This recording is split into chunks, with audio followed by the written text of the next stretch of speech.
बिस्मिल्लाहिर्रहमानिर्रहीम। Spinach rice, मसाला भुना, roast spinach.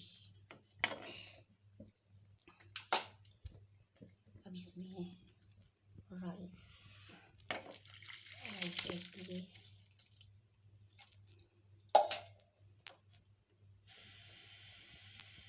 इसको भूनकर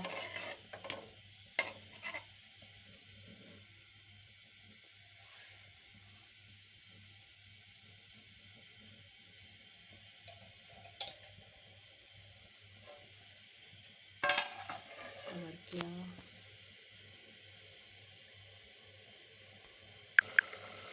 अब इसका कवर हटाया। राइस और मैंने इनको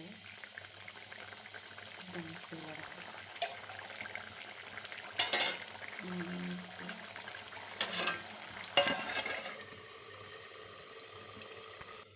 बिस्मिल्लाहिर्रहमानिर्रहीम। अब मैंने इनको स्लो फ्लेम पर 20 मिनट दम दिया।